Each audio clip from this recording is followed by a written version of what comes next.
Welcome to the Upward Running Podcast, where faith fuels your fitness journey. Welcome back to the Upward Running Podcast. This is your one stop each week to be motivated and inspired to get off the couch and onto the running trail where you can, in turn, inspire others to do the same. Let's learn, laugh, and leap into running together, giving God the glory for what we are able to do in His name. Amen. Well, I'm your running host, Dean Thompson, coming to you once again from the Upward Sports Studio. Today, we're going to ask the question, are you a Jeanette or are you a Joe? That sounds crazy, but when Jerry Snider's involved, you never know what you're going to hear. So Jerry has this way of making us think one of two ways. He either makes us think deeply or he makes us smile, and he's going to do both of that today in his story. And then I'm going to share my thoughts on a Billy Graham quote, which is right up your alley. Yeah. You're a big Billy Graham fan. Yeah. And so we'll talk about that. And joining me for those stories and much more is Upward Running Director Mitchell Hollis. Thanks for having me, Dean. So I've come to the conclusion on a few things. So, we've talked about nutrition, we've talked about sleep, we've talked about all these things. Well, I'm convinced 100% now that nutrition and consistency of sleep are cumulative. Okay. So the reason I'm saying that is you and I went to Maryland and Pennsylvania, Mm-hmm.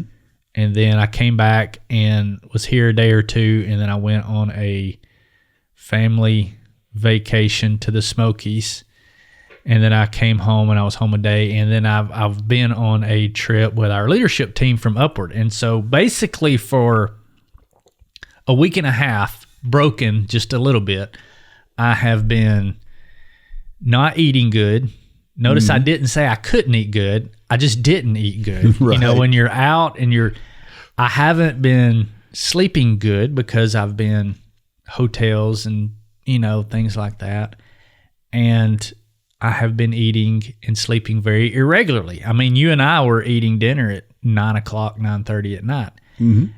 And so I feel I can really feel it. Yeah. I don't see how people do this all the time, travel for their job. So I got in the bed last night and I thought, man, I'm going to get some really good sleep. I didn't. And I'm convinced it's because it's a cumulative thing. It builds, and now it's going to take me a few days to kind of get back in a rhythm, which I'm a creature of habit anyway. Yeah. You know that. Everybody knows that. That's probably why it affects you a little bit more than like it does me. Yeah. I mean, I got good sleep, or I slept long enough last night, but I just didn't get good sleep. Yeah. And I'm convinced it's a cumulative effect of the past 10 days or so. That's just, it makes sense. It makes sense. Whenever I have a bad night's sleep, if I have a second bad night's sleep the day after, then it seems to snowball. Yeah. And continue to go. Whereas if I have one bad night and then the next night everything's good, Yeah. then I get back on track. But yeah, so maybe that's the same thing. It's been a fun 10 days or so, but man, I'm just ready to get back to my own bed and some consistency. And relax a little bit into routine for sure. I got a big race this weekend. You do. How are you feeling? I thought I was feeling good, and I got on the track yesterday to do a workout, and I was so disappointed in that workout. And so I don't know. I was feeling really optimistic, and now I'm like, I don't know. Well, many times great races are preceded by bad workouts or the flu that you had back in. I'd found out yesterday that, or day before yesterday, I was talking to Brian in our IT, the guy that's over our IT department at Upward. His first half marathon was the 2013 Myrtle Beach Marathon. Really? He was there. Yeah. Son of a gun. Yeah. I said, well, I believe Dean won that. And so I pulled it up, and sure enough. He was there. That was his first half marathon. That's funny. I remember that day and watching the half marathoners peel off. Yeah. He was talking about how he was glad that he was peeling off. Yeah. And not going out for a second, whatever. Yeah. Yeah. So that was small world. Yeah. Well, so your races when? My race is Sunday. So by the time this podcast comes out, it would already have happened. Yeah. So any predictions? So this is the club. No, this is your 5K. Yeah, the USATF 5K Masters Champion. And your club national championship is when? That's in January. Okay. Yeah. Yeah. Cool. So, but this is a team race though. So we got a few guys from the Chattanooga Track Club that are going to go up there as an over 60 group and try to compete. And this is where? It's in Atlanta. Oh, so okay. I'm hoping go up there. Yeah. I'm hoping to make it on the podium. That's my goal, is to be on the podium. So we'll see. I feel like I've got to run under 18 minutes to be there. And I'm a little apprehensive about whether or not I can do that right now. So you can do it. We'll see. You can do it. I'm hoping it's like I was, when I was 55, and I ran that first 5K when I was 55 after not racing for a while. I really surprised myself at how fast I ran. I'm hoping that's going to happen again this time. Yeah. So we'll see. Cool. Well, our post of the week comes from Michelle Mitchell. She says, sometimes we can fit our training in while we wait. Took my hubby for his MRI and ran around the parking lots. Day 4 of the Couch to Marathon. Gorgeous day to praise him and talk to some healthcare workers who were walking on their lunch breaks. Great example of just getting it in. Yeah, you know how much I love this. I love it because I do this kind of stuff all the time. Sure. And there is time for us to get in workouts. A lot of times, if we'll just be creative. Mm-hmm. The other thing you have to have a willingness to be a little sweaty in situations where maybe you don't. Sure. You're not appreciate it, but otherwise you can find this. You can find ways to do it. I've talked before. It's been a while since I probably talked about I was taking my college cross country team. We were flying out to the West Coast for a national championship race. And we were in Atlanta. And of course, when you get a big group like that, you make sure you get there plenty early and make sure things are in order. Well, we got there plenty. We had a couple of hours waiting there at the gate. So I went for a run. Mm-hmm. And the Atlanta airport's pretty big. Yeah. I did one loop and got 3 miles in. Wow, really? So, Now, I couldn't have done I could have done a 12-miler, I suppose, but I probably wouldn't have. But I got something in, and that's kind of what Michelle is talking about here. She got something in because you can squeeze it in sometimes. Have I ever talked about the time I did it was a walk on a cruise ship, and I did every hallway and every corridor on the cruise ship? Oh, really? Yeah. Oh, Guess wow. how many miles that is? It's a lot. 9 miles. Wow. 9 miles. I probably went where I wasn't supposed to. I went down to the very bottom, and I was like running past they have like jail cells and oh my goodness, infirmaries and hospitals and everything in the belly of the ship. And people were looking at me very strange down there, and I think I wasn't supposed to be down there. But you know me, you just act like you're supposed somebody to will tell me if I'm not supposed to be down there. That's right. But I started at the very top, every corridor, every hallway, all the way down. It's like 13 stories. So all the way down is 9 miles. That's a great idea. Yeah, great idea. Yeah. So the other thing too that people use a lot of times, they use the time excuse. Yeah. I don't have time. And I've said this before, I'll say it again. When you're saying, I don't have time, what you're saying is it's not important enough on my priority list. And there are a lot of things that we do. Check out your screen time. Yeah, check out your screen time. If you're sitting in front of the television watching an hour-long program, well, that's time you could have been doing something else. Sure. So make sure. Now, sometimes we don't have time. Sometimes we are very busy and we don't have time. And I get it. That happens. But make sure that's true before you utter those words that I don't have time. Start your day. You say this all the time. Start your day with, it's not if, it's when. And if you'll think about it, when you get up in the morning, hey, I can fit this in right here. Mm-hmm. Because if you get to that point where you would normally be trying to fit it in, you're just not going to do it. Right. But if you decide that in the morning, you'll get it done. You will.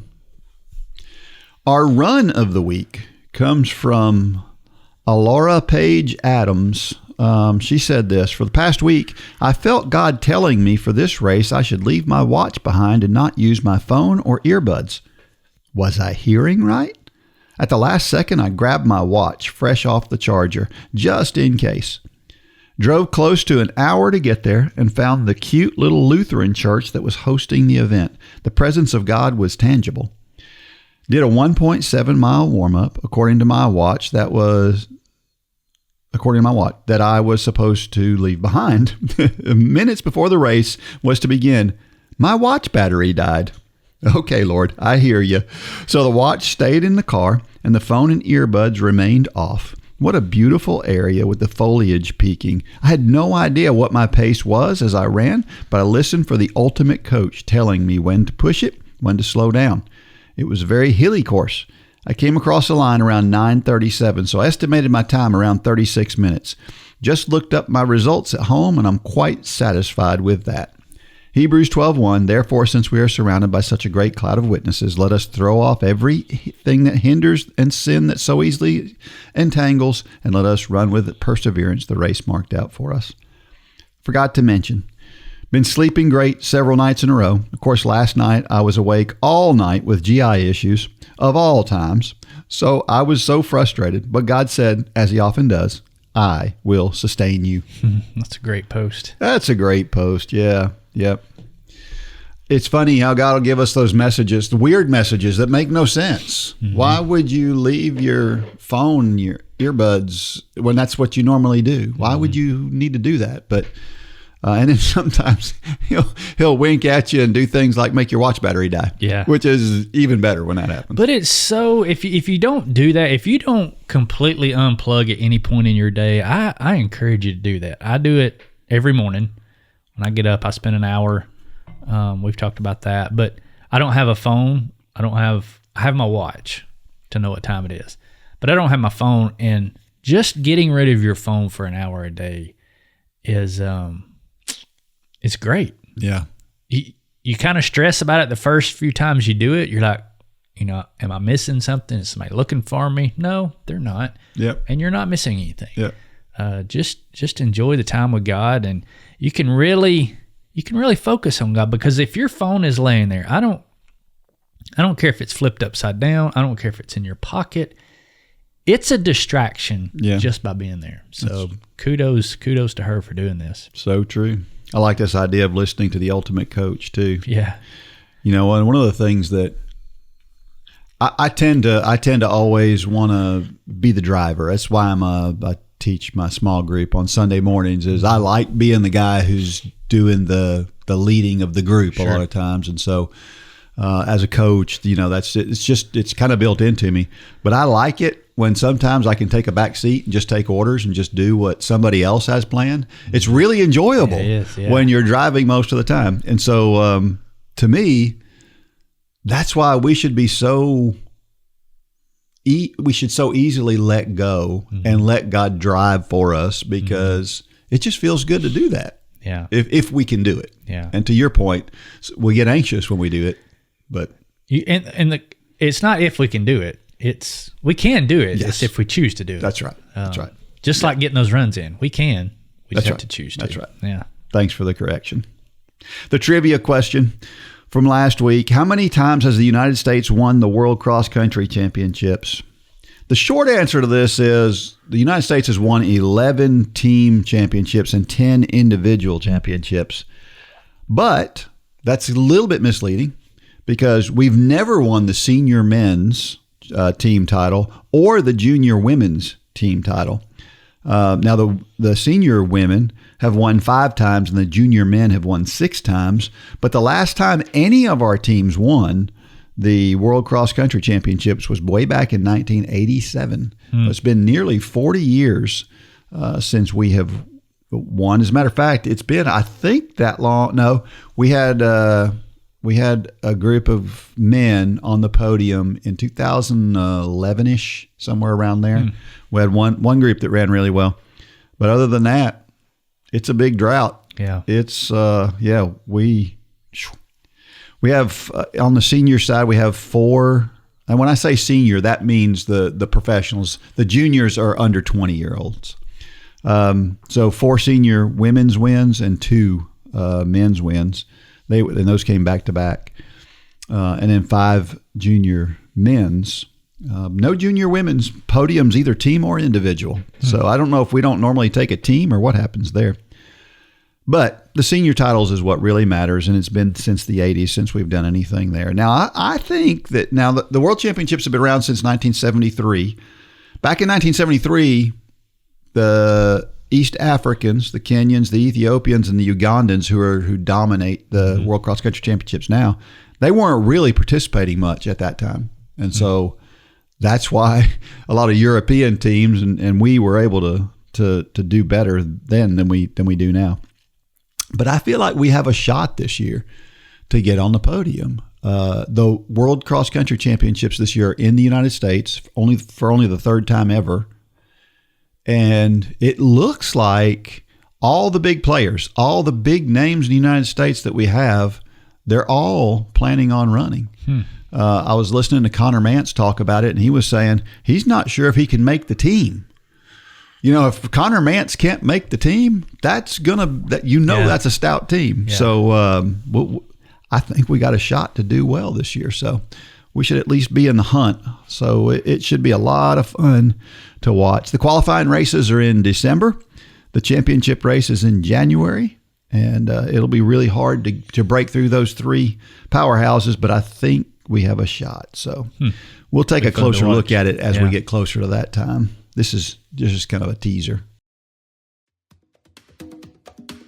Upward Sports equips churches to run self-sustaining sports ministries in their communities. Whether you're a sports fanatic or on staff at a church, Upward Sports will give you all the tools you need to run a first-class sports ministry that allows you to reach families in your community. Upward Sports offers basketball, soccer, flag football, cheerleading, volleyball, baseball, and softball through league and camp offerings. At Upward Sports, we want to help your church make a difference and give you increased opportunities to share the gospel. Learn more today at upward.org. That's upward.org.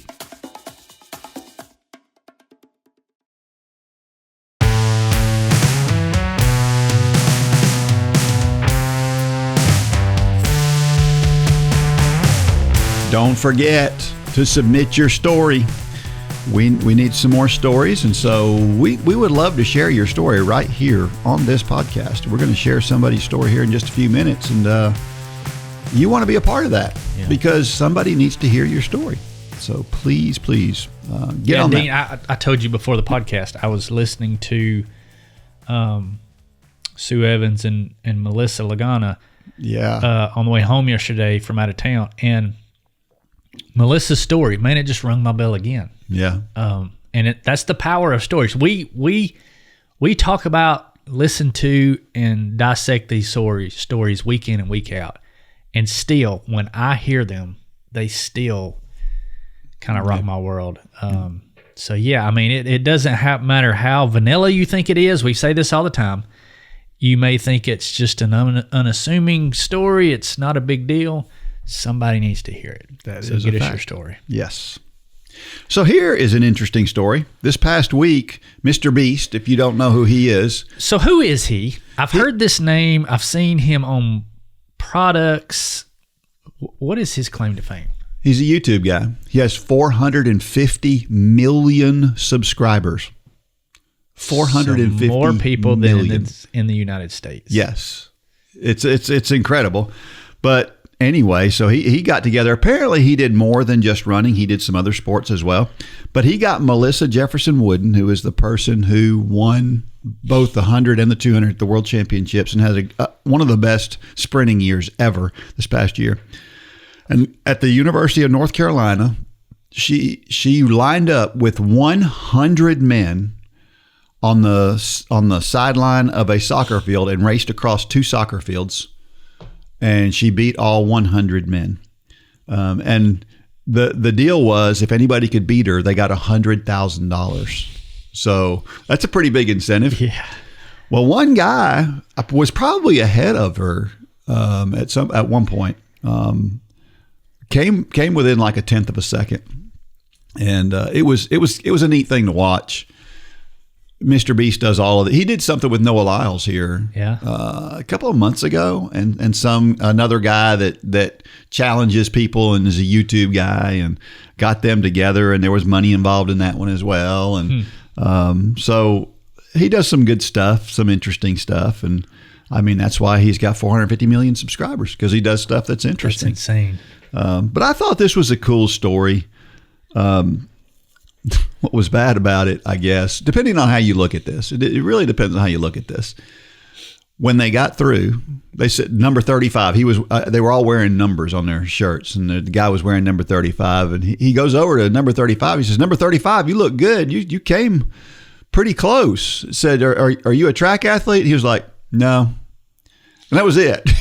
It's like he wasn't even a runner, and he nearly beat the fastest woman in the world. Wow! And so a lot of people look at that and go, "Well, she's not that special." Well, I beg to differ with that. Yeah. I saw a video of a track coach who was kind of breaking this down. He didn't like it that she did this because he feels like women's sports are their own thing, and us trying to mix men's and women's sports together is it's like putting two different things together. And I agree with that. Although I don't think that's what this was. I don't think it was a challenge. And I think so too. And I think it was good. I think ever since, do you know about Billie Jean King and Bobby Riggs? Mm-mm. Back in the early 70s, Billie Jean King was the best female tennis player in the world. And a guy named Bobby Riggs, who was kind of a semi-pro, he wasn't much of a player, but he was like 40 something years old or something. But he challenged Billie Jean King to a match, and Billie Jean King beat him.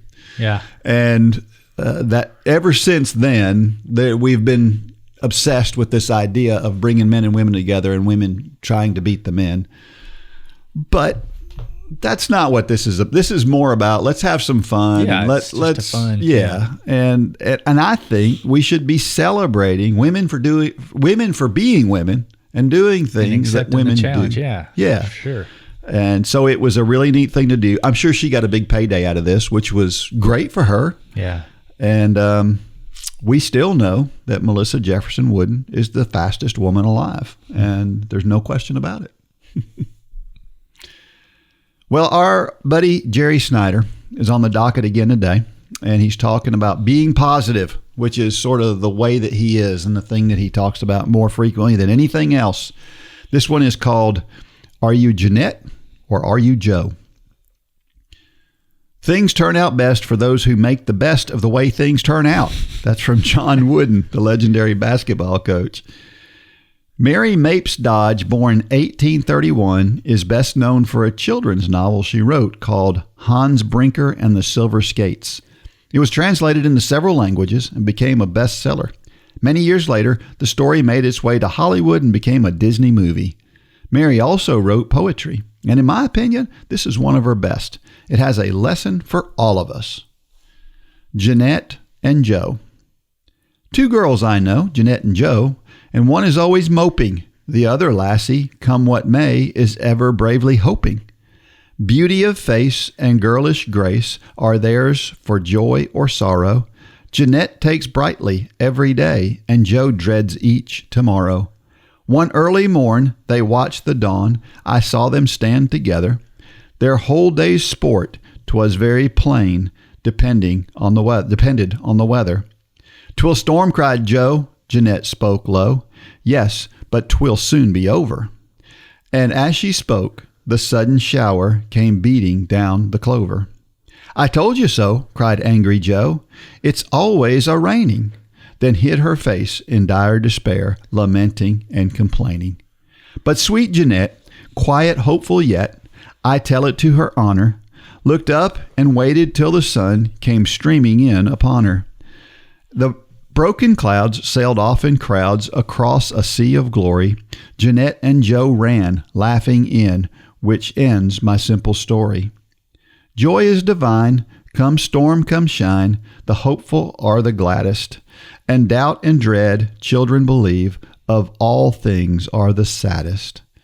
In morning's light, let youth be bright, take in the sunshine tender, then at the close shall life's decline be full of sunset splendor.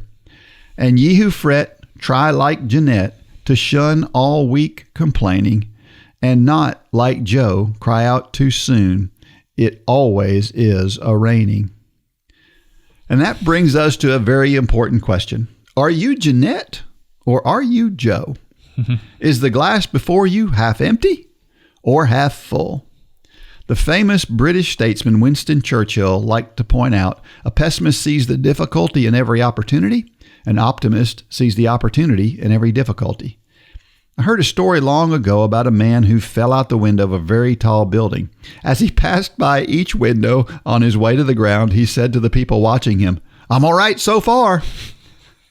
So it's true. The pessimist may prove to be right in the long run, but the optimist is sure to have more fun on the way.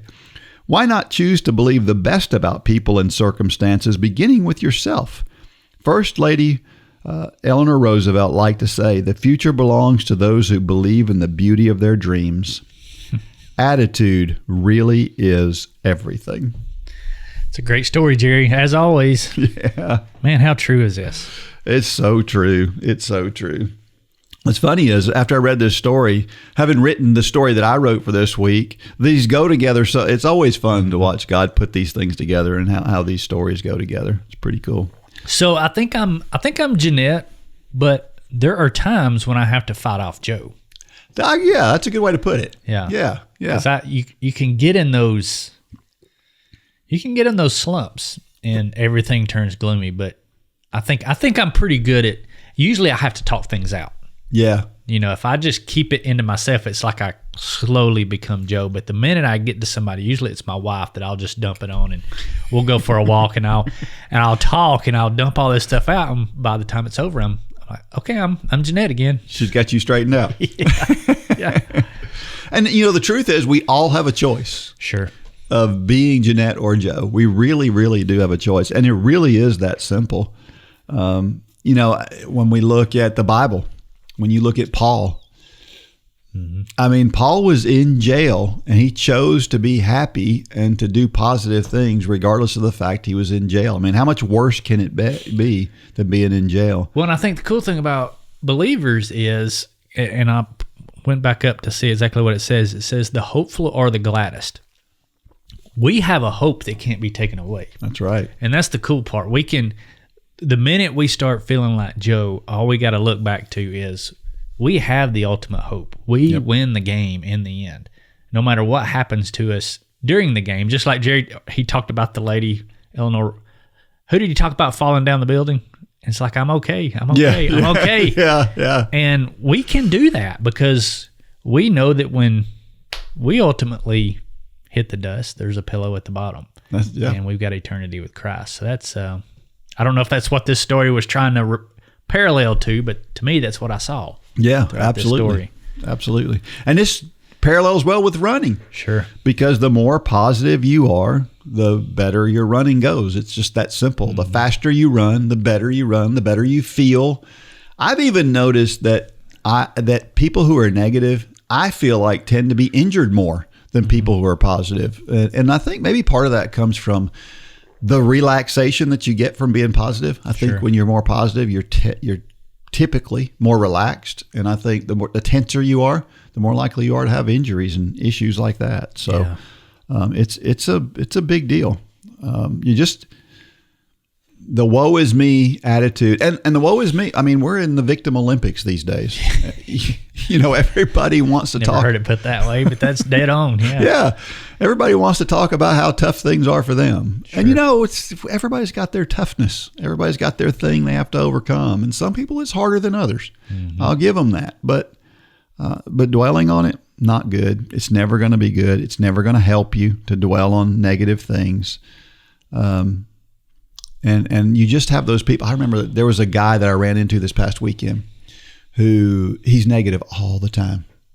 And he's not a bad guy. Mm-hmm. But I ran into him for the first time. I hadn't talked to him in, I don't know, over a year probably. And we started talking. We were talking about a positive thing, something that was really, really positive in his life. But it turned south quickly. And he went into that negative thing. And I thought, I don't want to be around him. You know what I mean? And I don't want to be that person people don't want to be around. But and then of course, what happens is that just, now when people try to avoid you, then you tend to become more negative. Sure. Because people are avoiding you. So it just snowballs and gets worse. And I think a lot of it is, this is garbage in, garbage out. I feel like some of the most joyful people are the ones that they don't watch a lot of TV. They don't watch a lot of news.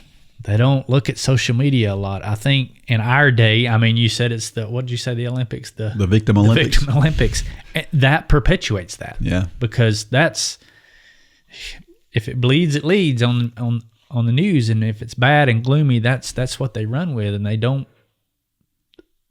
don't put out the happy, good stuff. And for that reason, I mean, that affects us. Yeah. And we have the choice whether to watch that, to listen to that, to put ourselves in those situations. That's a choice we have. Yeah. And so if that really does affect you, and it can for me.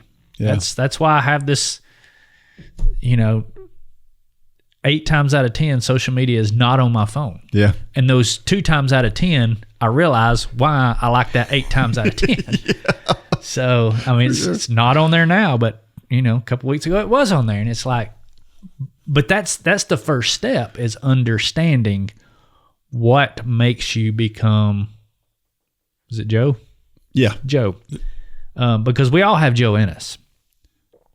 She's in there in all of us. Yep. But it's our choice whether to let her rear her ugly head or not. That is 100% true. Yep. Yeah. And what's so bad about things like social media and the news and things like that, particularly in politics, it's so bad because somebody will do something that is objectively good. Just on its face, it's objectively a good thing. And people will just tear that person down to find something negative and bad about why that thing is bad, even though it's clearly a good thing. Yeah. And that just tears me up. Well, and I think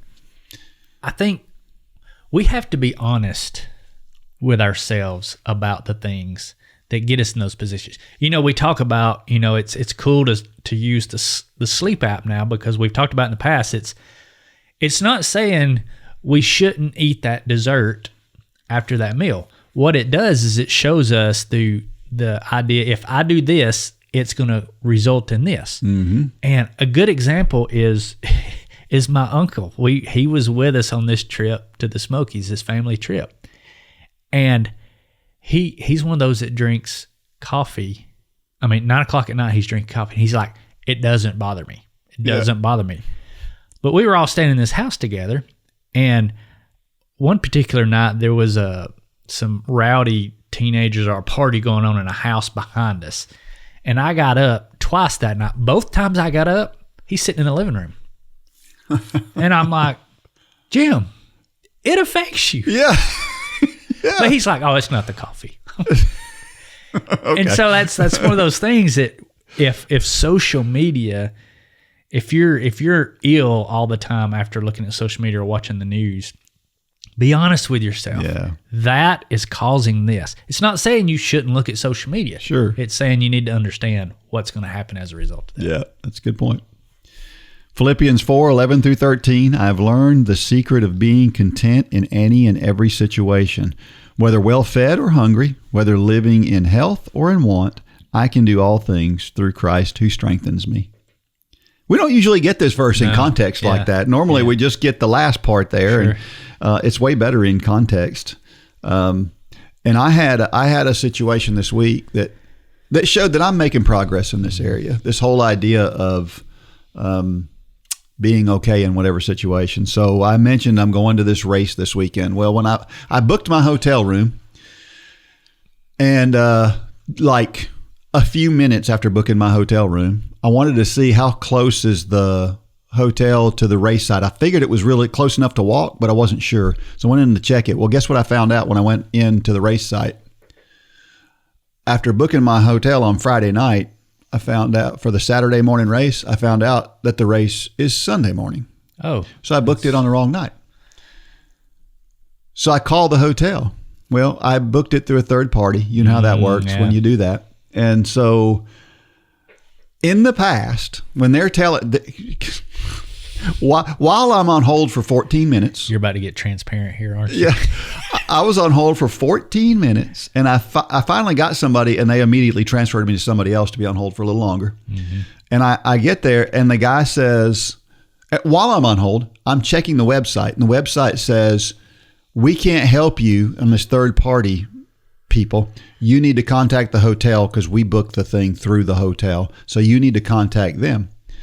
and we'll help you if you need to get in touch with them. But I'm already in touch with them. I've got them on the phone. Well, guess what they told me as soon as I got them on the phone? You have to deal with a third party. You have to deal with a third. So it's like, I'm like, whoa, hold on a second. They're telling me the exact opposite. Anyway, I finally got this really nice lady who had a British accent. She had a beautiful accent. Yeah. But she was telling me that I can't help you. I can't do anything. We can't change anything. You're going to need to talk to a manager to fix it. And normally, in the past, I would have just flown off the handle and I would have been belligerent, demanded that they change. I don't know what I would have done something though, and I wouldn't have been happy about it. And I was like, all right, I made this bed. Mm-hmm. It was my fault, not theirs. Mm-hmm. And so if I'm out this money, then I'm just out this money and it's my fault. And, so I call them back the next day, which this was on Sunday, so there wasn't any managers around. So I call her back on Monday, and sure enough, I get this same nice lady, and she immediately transfers me over. They change it quickly, and I got off the phone, and Debbie goes, "Wow, you handled that well." She was impressed, which was good. Yeah. Because like I said, what it shows is I'm doing a lot better at being content in every situation. Sure. Because God is working on me. And so it's a small miracle what God has done in my life. Yeah. It was amazing. So that's good to hear. Yeah, it feels good to go through that way. All we can do is make the most of our situation, whatever it is. And I'm convinced that God intervenes and helps us if we'll just listen for him while he's trying to help us. So Proverbs 3:5-6, trust in the Lord with all your heart and lean not on your own understanding. In all ways acknowledge him and he will direct your path. This one's really hard for people like you and me because we want to do something. But we want to understand. Yeah. Yeah. Usually that's it for me is I just want to understand. God, help me understand this. Yeah. It's when you get on the phone with somebody, things not going your way. Help me understand this. And it's our lack of understanding that often gets us very uncomfortable. Yeah, that's true. And this idea of in all ways acknowledge him means we have to let go of control. And the idea of lean not on your own understanding means give up control. Yeah. Well, it's why I often, like if I'm, and I have to be careful how I pray this, especially in situations where there's family around, but like if somebody's dealing with a health issue and it's not looking good. I did with Eldon just a few weeks ago.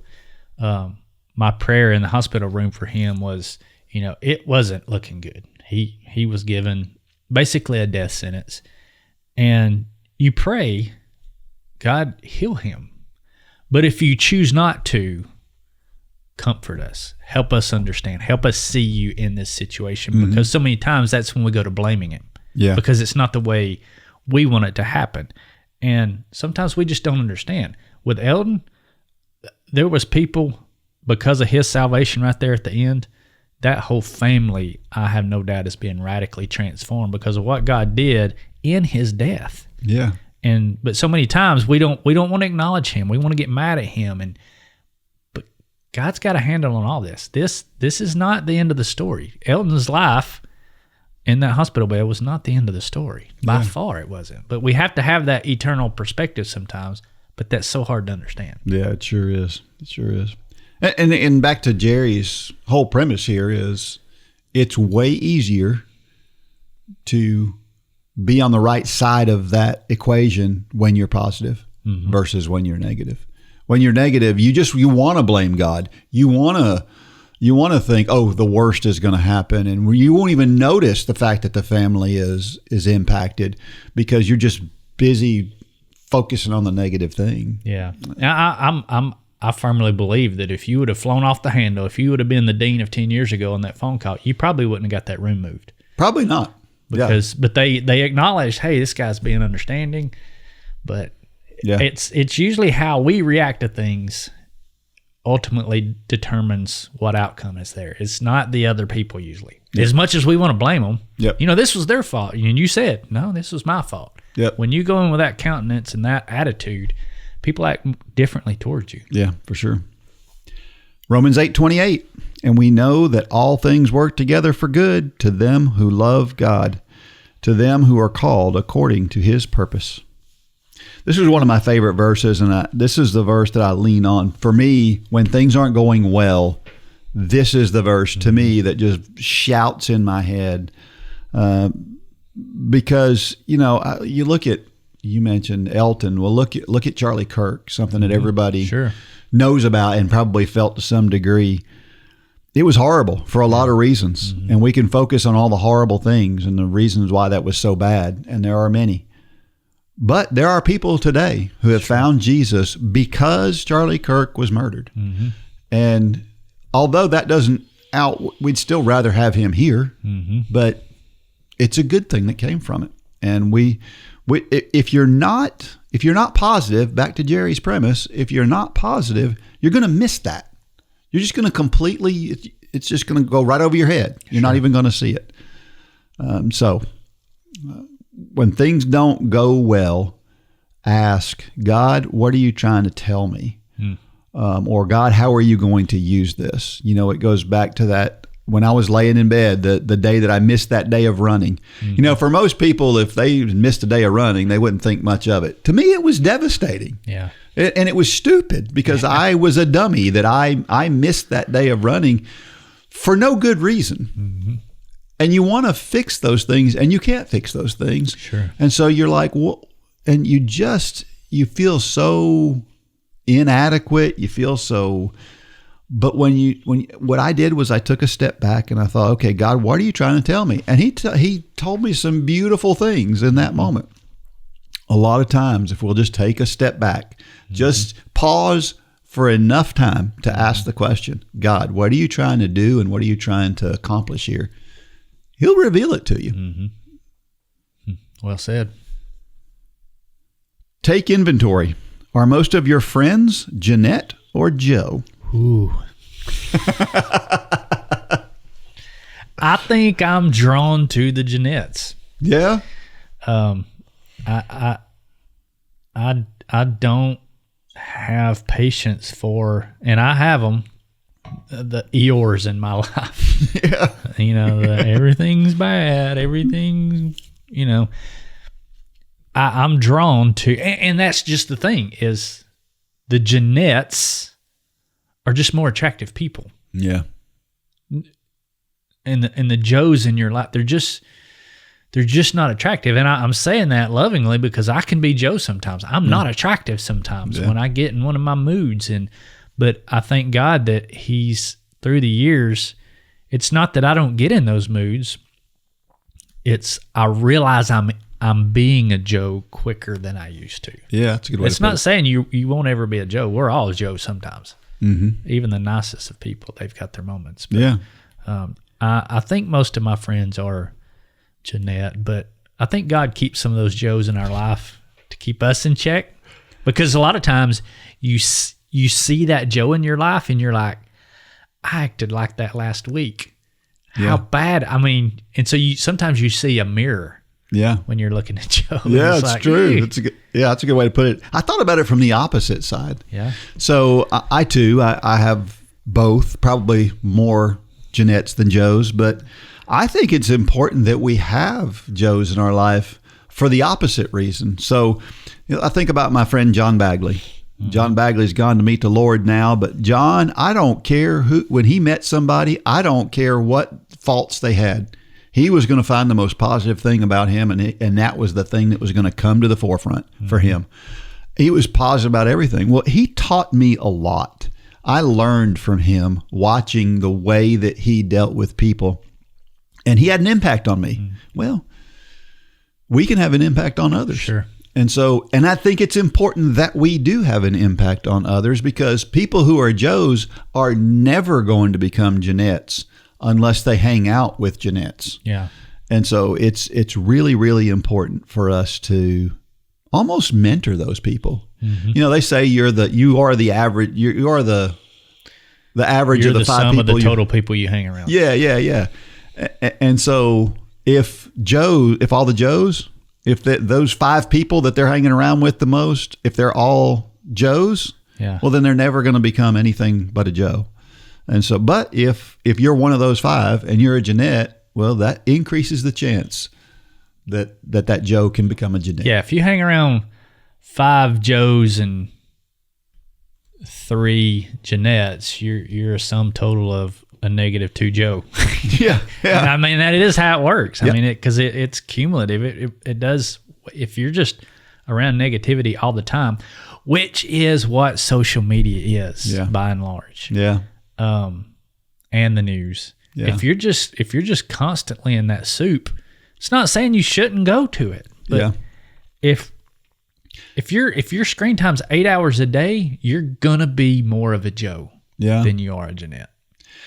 Yeah, I was just thinking about this, and I hadn't given this much thought, but the algorithms on the short video type thing, like the TikToks and the YouTube Shorts and things like that. If you'll notice, if you'll pull up those videos and watch them, you'll figure out whether you're a Jeanette or a Joe. See, I don't watch those. See, I do, Yeah. but what I notice is I get a lot of positive messages because those are the ones I like, and it knows I like those, so it feeds me more of those. And if most of your feed is negative things, well, the chances are that's where your brain is. Yeah. So it may be a good indicator. A few times I have watched those, I look up and it's been 30 minutes. I know that's why I don't do it often. I don't purposely watch them. I go to the stationary post, whatever you call this the feed. Yeah. And I'll scan through there. But even that, it's like here recently you'll see 5 ads to every one of your friends, something. Which that's not why I'm on there. So I don't know. Well, full disclosure, this week's Dean's Thoughts came from one of those short videos. Really? So yeah, that's where I got the idea for the Dean's Thoughts. So yeah, they can be useful. Yeah, they can be. They can. What do you say to the Joe that tries to rain on your parade and put down your dreams? I think I'm pretty. I can be pretty harsh here, and I know I can. And I don't have any patience, and probably to a fault, to people trying to be a Joe when I'm trying to be a Jeanette about something. Now there's constructive criticism, which I can handle that.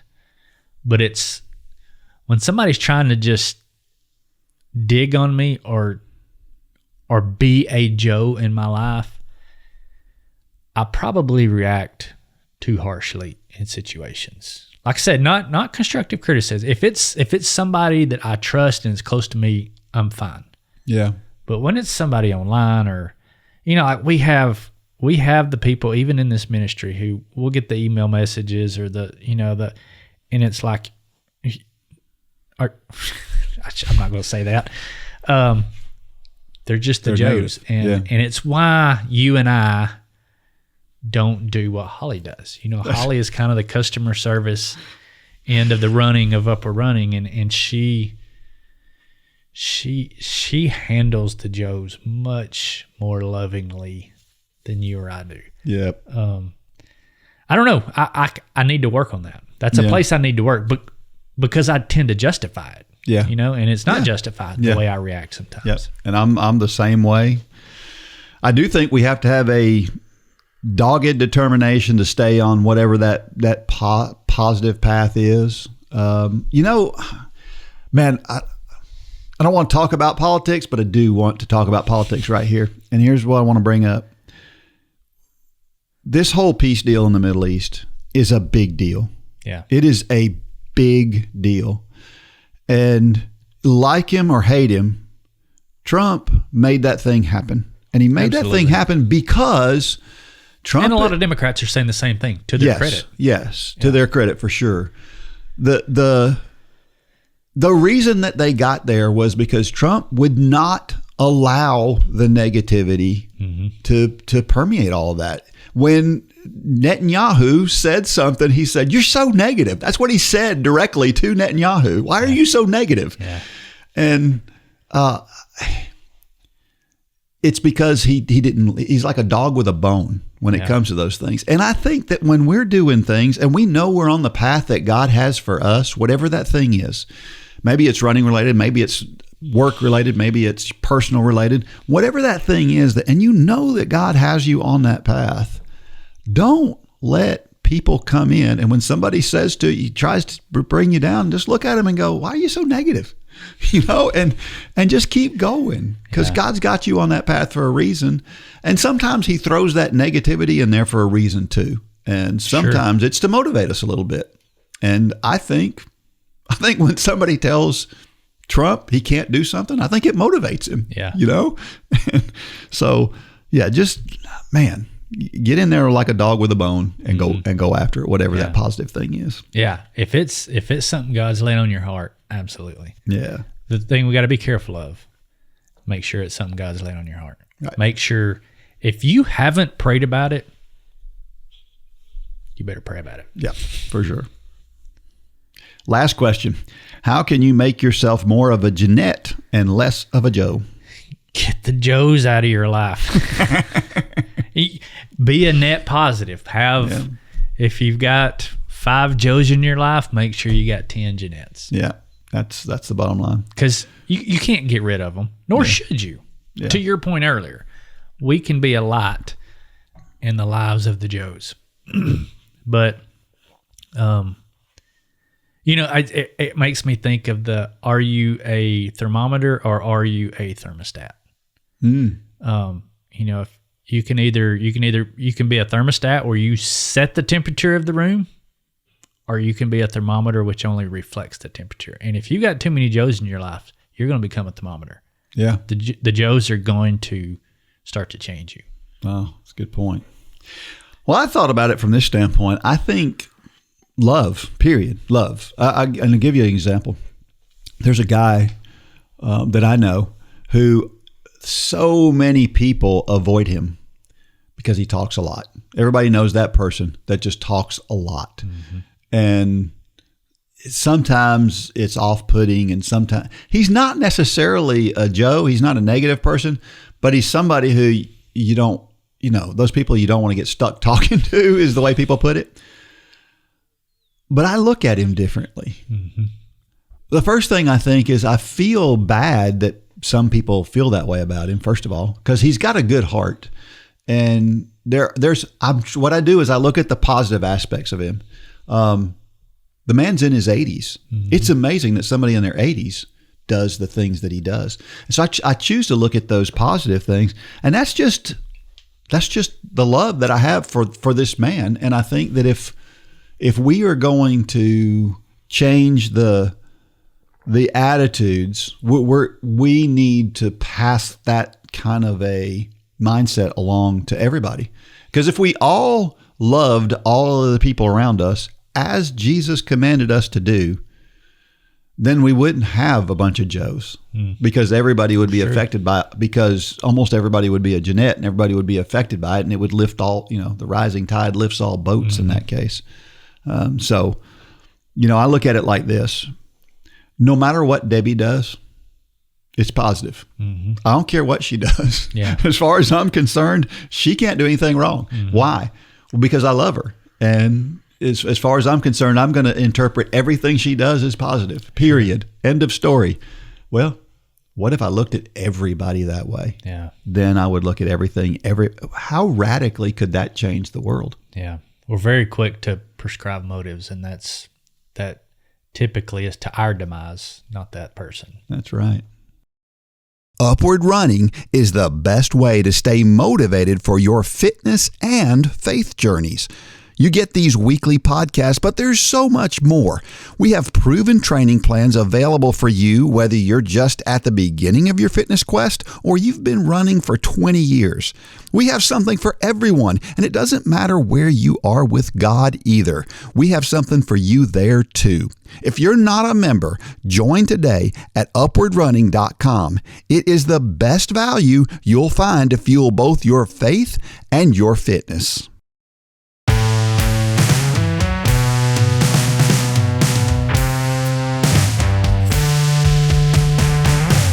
All right, we're back, and this is an interesting article right here. It says, the best training plan according to science. How to increase your VO2 max by 44% in 10 weeks. Now imagine that, okay? And this is written by Steve Magnus, I see. Yes. Which is... a serious scientist. I'm giving some credibility here, but still, I feel like it's clickbait from the outset. Here's what it says. What if I told you there was a research-backed training program that resulted in a 44% increase in VO2 max in just 10 weeks?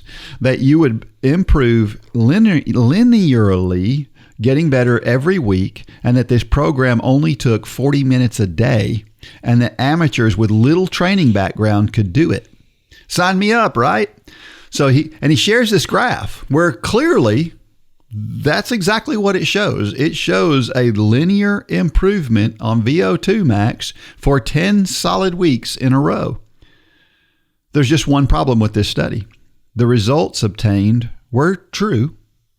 Improvement was massive, but everyone was just surviving. What they found was that this particular study had people doing this was kind of a typical week. On Monday, run 40 minutes as hard as you can. On Tuesday, you do cycling where you do 6 times 5 minutes at VO2 max with 2 minutes rest in between. Wednesday, back to the 40 minutes. Thursday, back to the 6 times 5 minutes. Basically, you're alternating days and you're going hard every single day, hard as you can go.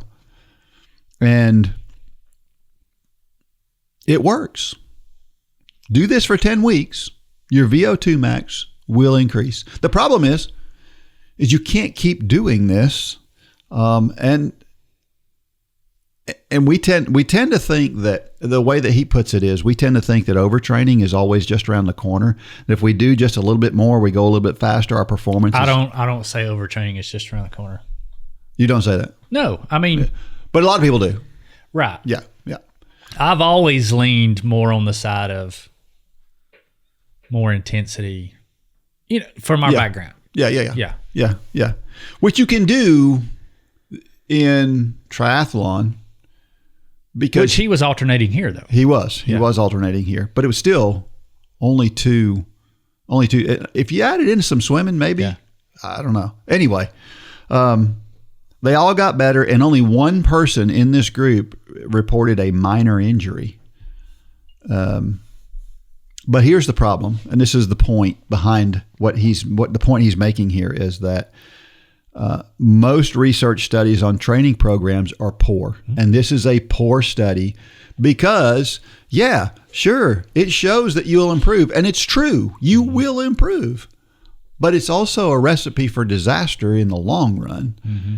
And that's the problem, is that many of these studies that we find, when people have this new thing that comes out, they did some studies. They showed that it helped. But the problem is it's not something you can sustain.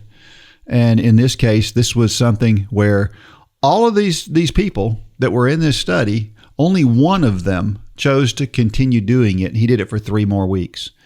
And that was it. Because nobody could keep doing that because you're killing yourself every day and there's no joy in it. It's just not good for you mentally or physically.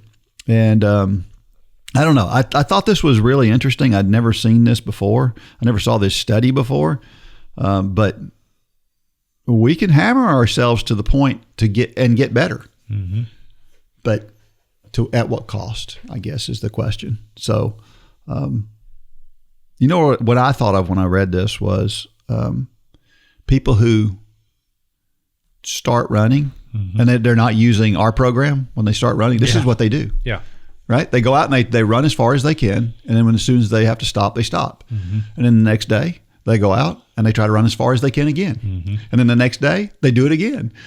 And eventually that leads to burnout. Mm-hmm. And it leads to the point where they quit because it's not enjoyable or they wind up injured. But it doesn't work. It's not sustainable. And that's what happens with a lot of these things where we get studies that show that something helps. Yeah, this thing may help.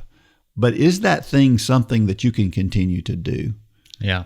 I think again, I think this is where AI is going to be a game changer. I think it's going to take, because it's obvious that if you do more, faster, harder, you're gonna get objectively better, because VO2 max is a pretty objective measurement. Mm-hmm.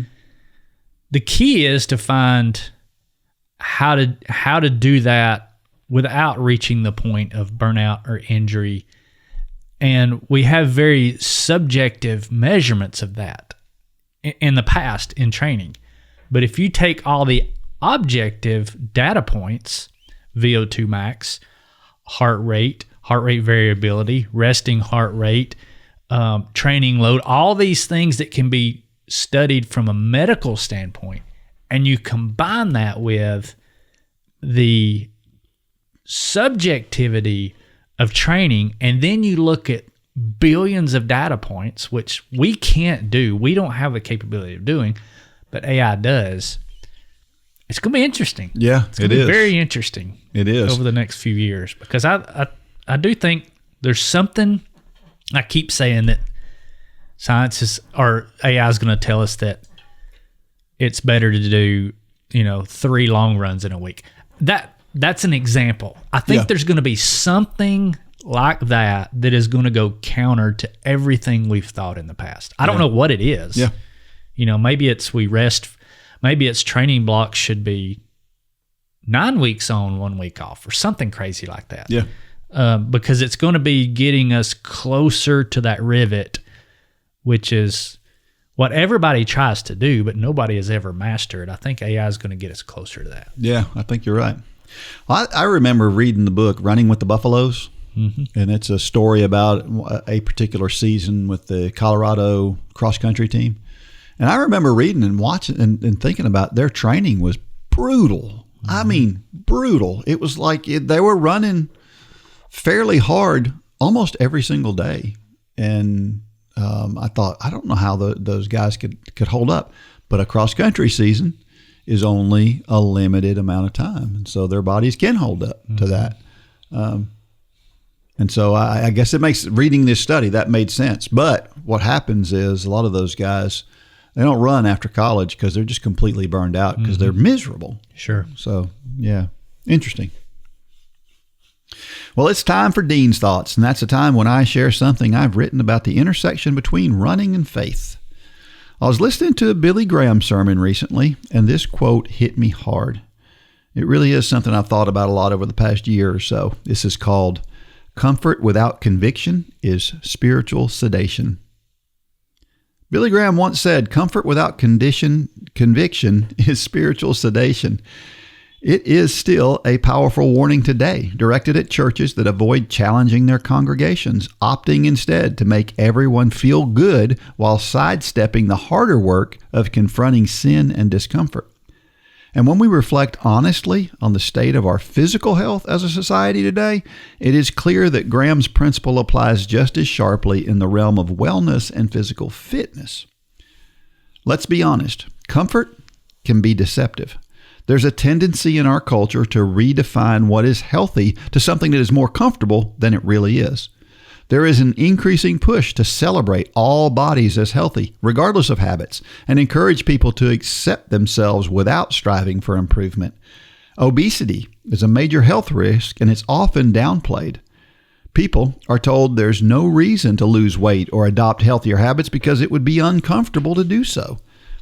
The world of health has shifted dramatically, moving away from the once popular no pain, no gain philosophy to a culture that says, don't do it if it hurts. Society tells us that eating in chain restaurants is perfectly acceptable, despite well-documented health risks. Meanwhile, those who make thoughtful, disciplined choices, like fueling their bodies with plant-based, nutrient-rich foods, for example, are often mocked or dismissed as obsessive. The excuse that healthy eating is too expensive is used by many, even though evidence shows that with planning, nutritious eating is within reach for just about anyone in this country. Other healthy things like good sleep is also downplayed, as a lack of sleep has become a dubious badge of honor. In addition, the older age older age is regularly used as an excuse for inactivity and sedentary habits. It is undeniably uncomfortable to run or even simply to walk for fitness, especially when you're just beginning. So just like all the other trends away from difficult things, the idea of purposefully doing something uncomfortable is just, well, uncomfortable. And because life seems to be all about making ourselves more comfortable, it is hardly a thing to be considered at all. Running and walking, it seems, is countercultural, but also an undeniably good thing to do. So, I am here to say it is important to tell the truth. It is not good to be unhealthy. Obesity remains one of the most serious risk factors in modern health, linked to a staggering array of chronic diseases and reduced quality of life. Just to be clear, though, I'm not saying that thinness automatically equals health or that higher weight always means poor health. In reality, as any honest observer will admit, healthy people come in a range of shapes and sizes. There are lean people who are physically unfit and metabolically unhealthy, and there are larger individuals who are fit, active, and in excellent health. What matters is not fitting into a single body type, but rather inhabiting a body marked by real wellness, that is, strength, mobility, energy, endurance, and sound metabolic function. Excusing unhealthy behavior out of a desire for comfort leads only to physical sedation, the same numbing effect Billy Graham warned against in the spiritual life. If we ground our health choices in constant comfort, we risk sedating our bodies, losing vitality, and a chance to be healthier in the process. Many churches have shifted away from challenging teachings about sin, replacing them with messages that leave people unchanged and unchallenged. The objective, it seems, is to leave church feeling good about yourself, no matter the spiritual cost.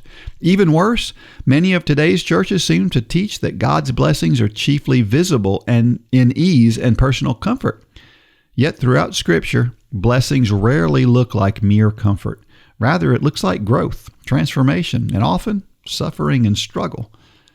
If we continue to choose the path of least resistance, we cater to the voice that tells us to avoid hard things. The world, both spiritually and physically, suffers when people stop striving to improve, to step outside their comfort zones, and to discipline their lives for growth, health, and to follow Jesus in Jesus' footsteps. The challenge, then, is to resist sedation, both spiritual and physical. Spiritual life and physical health are both at risk when comfort becomes the highest goal. True health, like true faith, only grows when we regularly leave our comfort zones. This may mean choosing to exercise when settling onto the couch would be easier. This may mean choosing exercise when settling onto the couch would be easier, or preparing nourishing meals rather than opting for fast food convenience. It may also mean examining our lives and motives with honesty and humility, asking where we have grown too comfortable, and then committing to change for our own good. If we want real health and spiritual transformation, we have to be willing to endure some discomfort, to be convicted, and to grow through challenge. We are called not just to feel good, but to become good stewards of the bodies and lives we have been given. If we are always comfortable, something vital is missing. Real progress in both health and faith demands that we get up, face discomfort, and pursue conviction over sedation. Only then can we truly find physical and spiritual wellness. Man, this was a good one, Dean. Do we sound like a broken record? We do. Do hard things because it's worth it. We're made to suffer. Yeah, yeah. So as you were reading that, I thought about, I've been on this journey since January, and I'll have a good breakdown of this health and wellness and everything sometime in December. But I'm starting to distill it down into 4 things, which I think you kind of hit on all these things. So it's funny how our views they've always been aligned, but it's like it's coming into focus. There's 4 things you can do to be a better person, and they're very simple. 1, get 8 hours of sleep a night. 2, eat food that is close to the garden as possible. 3, get 3 hours of exercise a week. And 4, spend an hour in prayer and reading your Bible every day. Yeah. Those are 4 very, very, very simple things. Mm-hmm. Now, they're not easy to accomplish, but they're very simple. But think about those 4 things.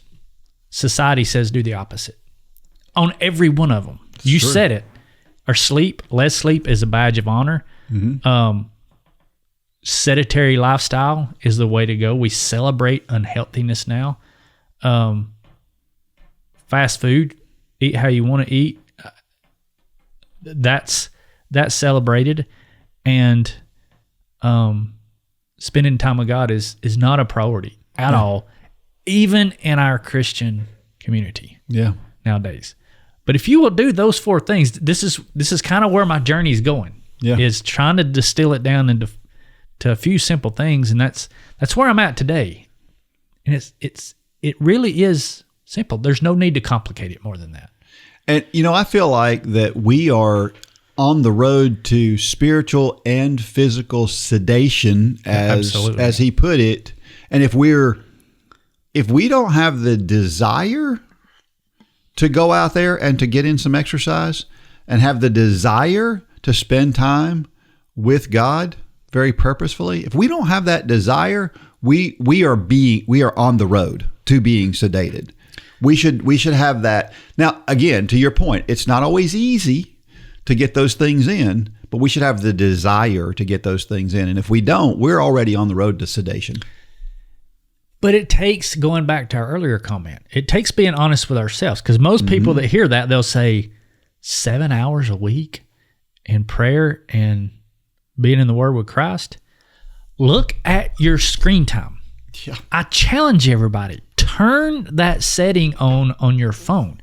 I'm going to step out on a limb and say the average person listening to this is 5 to 7, 8 hours a day. Yep. When their screen is on. Yep. A day. That's all I'm asking for a week. Yeah, it's true. And not even what I'm asking for. What I know to be beneficial. Yes. 3 hours of exercise a week. That doesn't have to, you don't have to be Dean. Yeah. Get out and walk for 3 hours a week. If you will do those 4 things, your life will radically look different. How do I know that? Because that's what I've been doing. Yep. And I'm not trying to put myself on some pedestal. It's just common sense. Yeah. And I think we have tried to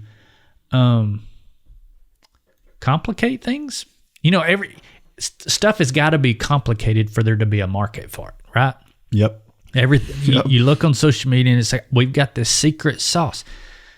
There is no secret sauce to what I just said. There isn't. We just had in Mississippi, I don't know if you've read this story, but in Mississippi, their reading and math scores have gone up, and they're number 5 in the country now. They were dead last. They're number 5. You know what they've done? Something simple. They've gone back to phonics. Just back to the absolute basics. And that's what you're talking about. Mm-hmm. The basic thing is get up and move. Eat well, get good rest, spend time with God. Simple. Mm-hmm. It's very simple. And you don't have to have, it doesn't have to be the hour a day you spend with God doesn't have to be some special Bible study. No. It just has to be intentional time. We're in the ministry of Bible studies. Yeah. But pick a chapter and just start reading. That's really what I do. Study it, dig into it. Yeah. Mm-hmm. Pray about it, think about it, meditate on it. It doesn't have to be a crazy training plan. For many people, a very complicated training plan can be a good thing. I mean, if you're trying to run a particular PR, yes, you need a structured training plan. But getting out and walking 3 hours a week, from a health standpoint, that will bring you miles from where you currently are. Yeah.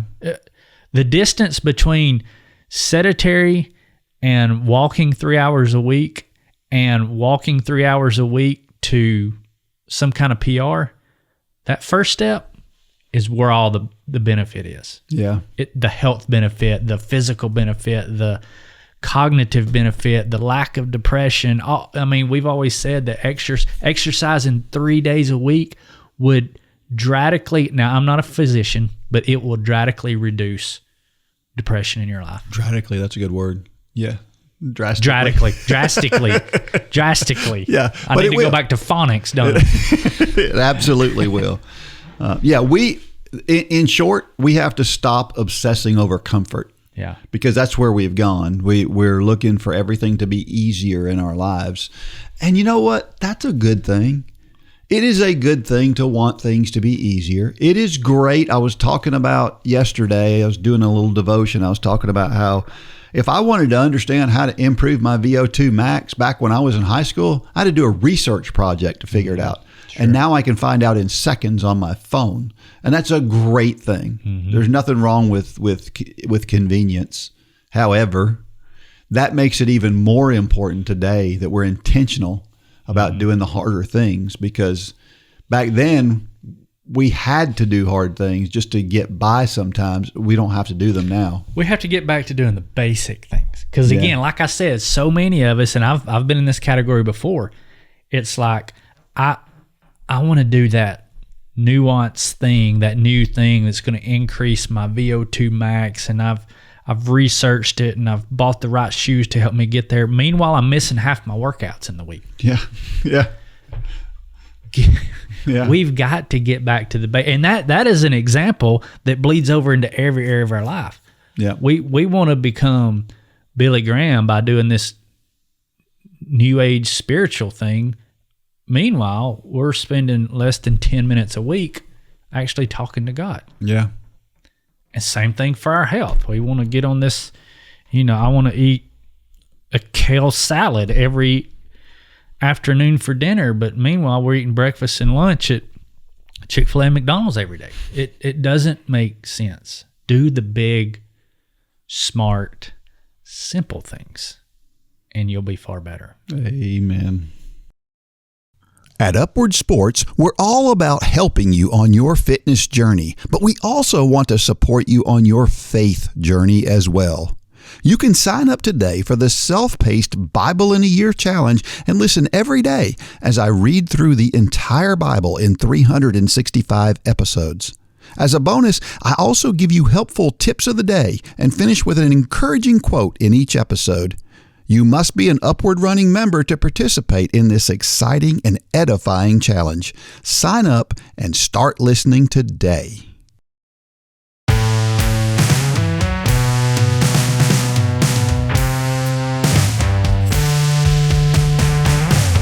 Every week I share a reason why running and or walking are so awesome. This week I want to talk about this. Running and or walking makes you feel alive in several ways. The discomfort that you feel when you do that, when you run or when you walk, lets you know you're alive. The fact that you're usually outside when you do it makes you closer to God's creation. That makes you feel more alive. Getting in better shape will help you have a richer life experience. That makes you feel more alive. And even when you look in the mirror and you see something that is more positive, makes you feel more alive. So I feel like running or walking, that makes you feel more alive than sitting on the couch or not being active, right? For sure. Well, the Chicago Marathon was this past weekend, and it was great. I'm sure you sat and watched every minute.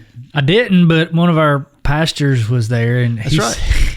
I asked him, I said, so did you see Connor Mance? He said, well, by the time I got to the start line, there was a big screen, and Connor Mance was already at mile 5. Yeah. He said that was a little demoralizing. Well, yeah, he didn't have a good last 10K or so. Who? Thomas? Oh, yeah. He said by the halfway point, he realized he wasn't going to hit his goal. So he started, like he saw a Zulu flag, which is where he was spent part of his missionary journey there. So he stopped and talked to them in Zulu, and they were all excited because he was speaking their language. He said, I just started having fun the last half of the race because he knew he was wanting to run 3:15, 3:20. Yeah. And he just knew it wasn't going to happen. So he was still wound up running 3:40 and had a good time. So he was happy with it. I mean, it wasn't what he wanted, but. Well, good. I'm glad he was happy with it. Well, it was a fun race to watch. I just wish they would stop having these things on Sunday mornings. The race, I brought my iPad to church with me, and as I'm waiting for I was doing some setup stuff in the morning, and I've got my iPad there, and I'm kind of looking in the corner of my eye, and then as everybody's funneling into my classroom, I've got it up and I'm watching it, and they were at I don't know where they were exactly, but they were at like mile 18 when I had to close it, and it's like, I can't watch them finish. Yeah. So anyway, but it was a great race. There were two guys who were like two heavyweight fighters, John Career, who has run 2:02 a few times, and Jacob Kiplimo, who is the world record holder in the half marathon, were both running. They seem to both indicate that they might go for the world record. And so they had the pacers set to run 60-30 for the first half, which is close to world record pace. Fast enough that if they ran the second half a little bit faster, they could get the world record. So we've never seen two guys on that kind of a pace before like that, but here they were. And through the first 5K, they were on 157 pace. They were smoking that first 5K. I don't know why they were going so fast. They were going with the wind. Maybe that had something to do with it. But they were. So what happens in that situation if the Pacers were supposed to be on 2-hour pace and they were at 157 pace? Are the Pacers staying where they're supposed to be? No, the Pacers were going that fast too. I don't know why, and maybe they were encouraging them to go that fast. Okay, but consequently, the Pacers dropped out before halfway. I mean, they couldn't do it. Yeah, they couldn't run fast enough, and they came through the first half in like 60-16 or something like that. Yeah, you have to be a world-class runner just to be a pacer for those guys. Yeah. As fast as I am, I can't run 1 mile at their pace. So that's insane. It's crazy. But anyway, Jacob Kiplimo eventually pulls away, and he is on world record pace for 22 miles. And it looks like, apparently, again, by this time I had to turn it off, but it looked like he had a good shot at the world record. And but then, man, somebody dropped a piano on his back. And isn't it crazy that the American record fell and we're not even talking about it? Yeah. Well, I was going to get to that. Well, but still, I mean, that's not the lead. Yeah, no. I mean, he was what? Was he fourth, Conor Mantz? He was fourth. Yeah. Yep. But anyway, his last 3 miles were over 5 minutes. And so I know that sounds like it could be fast, but it's really slow by their standards. Mm-hmm. But I'm really excited about this because I feel like between those two guys and Sebastian Sawe, particularly Jacob Kiplimo and Sebastian Sawe, I think we got a shot at a world record if we can get them all together and have them push each other. So you think we got a shot at sub 2? I do. Well, I mean, the world record's only 35 seconds away. Yeah. So you get the world record and you're probably going to get close. Yeah. So when will be the next time when will those three guys run against each other? I don't know. They're not up? scheduled to.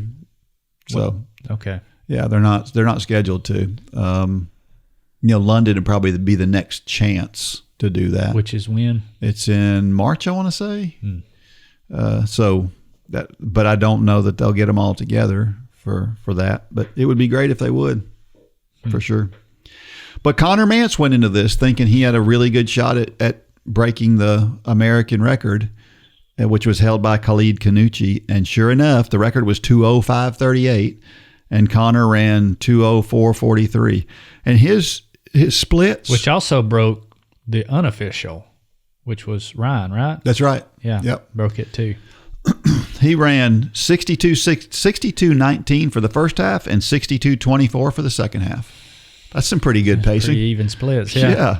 Yes, but he got in a panic because he ran the first mile in 4:32 by accident. Just, I guess, being excited. He was like, "Oh no, I've blown it already," and that was what went through his mind. But he had to calm down and relax. Otherwise, because he wanted to go through the first half in 62 flat, But that first mile kind of threw him off a little bit, and he wound up going through in 62:19. But anyway, he had thoughts of possibly running under 2:04. That was his ultimate goal. But the 2:04.43 he was very, very happy with and should be. And here's the crazy thing about it is he would have been the fastest to ever come out of the NCAA system to run a marathon in history. 2:04.43 would have been the fastest. But the fastest was 2:04.37 because there was a guy 6 seconds ahead of him, Alex Masai, who finished ahead of him. And he's not an American, so that's why he didn't get the American record. So, So Alex Masai beat him by 6 seconds to get that NCAA record. Wow. So they ran together and pushed each other for that second half a good bit. It was cool. Anyway, good race. Congratulations to Connor Mance. Great guy. Good. You know, he's Mormon, but he's a good fella. Yeah. Good fella. Our trivia question for this week. This is a simple one. So let's see how everybody does with this one. What is the most popular race distance in the United States? By participation? By participation, yes. What is the most popular race distance in the United States? I would say that's the same answer, participation and number of races. Would be the same. You got to be a member to win. Send that to dean@upward.org. Be the first one to send that in, and you will win $20 off in the store. Our motivational thought of the week comes from Matthew McConaughey. I was watching a movie with him in it, and this is a great quote. He said, "It's no fun to sit down and talk about what exercise has to do with life. Go drip that sweat. Run until we're fatigued, to where the mind can't ponder the past or the future. Well, then you've got something. It's fun to feel healthy, and it's fun to feel good." Well put. That's a good one, isn't it? I like the way he puts stuff. Yeah. He's an interesting fellow. And he got an interesting story. He was on a podcast recently that... he's been on a few podcasts lately. Yeah. He's got an interesting story, for sure. For sure. He's an optimist. He and Jerry will get along, for sure. Yeah. All right. Well, we appreciate you tuning in. And until next week, may God bless every step of every run and or walk. Go out there and shine your light. Good job, Dean. For more information about Upward Running, visit upwardrunning.com. If you have questions about your salvation, click on the Peace with God tab. There is nothing more important. Thanks for joining us today.